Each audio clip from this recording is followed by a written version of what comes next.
ಸುಕುಮಾರ್ ನಿರ್ದೇಶನದ ಅಲ್ಲು ಅರ್ಜುನ್, ರಶ್ಮಿಕಾ ಮಂದಣ್ಣ ಮತ್ತು ಫಹದ್ ಫಾಸಿಲ್ ಪ್ರಮುಖ ಪಾತ್ರಗಳಲ್ಲಿ ನಟಿಸಿರುವ ಪುಷ್ಪ 2 ದಿ ರೂಲ್ ಮುಂದಿನ ತಿಂಗಳು ಜನವರಿ 16ರಂದು ಜಪಾನಿನಲ್ಲಿ ಬಿಡುಗಡೆಯಾಗಲಿದೆ.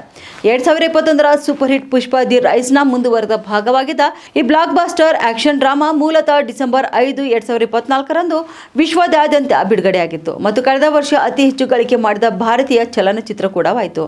ಇನ್ನು ಜಪಾನ್ನಲ್ಲಿ ಚಿತ್ರವನ್ನು ವಿತರಿಸಿರುವ ಗೀಕ್ ಪಿಕ್ಚರ್ಸ್ ಇಂಡಿಯಾ ತನ್ನ ಎಕ್ಸ್ ಟೈಮ್ ಲೈನ್ನಲ್ಲಿ ಈ ಘೋಷಣೆ ಮಾಡಿದೆ.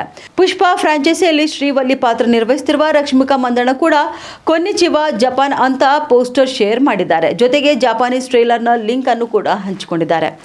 ಅಲ್ಲು ಅರ್ಜುನ್ ಪುಷ್ಪರಾಜ್ ಎಂಬ ಶೀರ್ಷಿಕೆಯ ಪಾತ್ರವನ್ನು ನಿರ್ವಹಿಸುತ್ತಿದ್ದಾರೆ.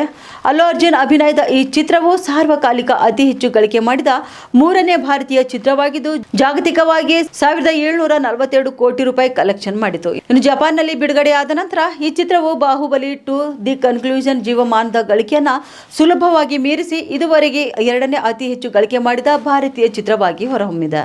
ಉತ್ತರ ಕರ್ನಾಟಕ ನ್ಯೂಸ್, ಇದು ಕನ್ನಡದ ಉಸಿರು.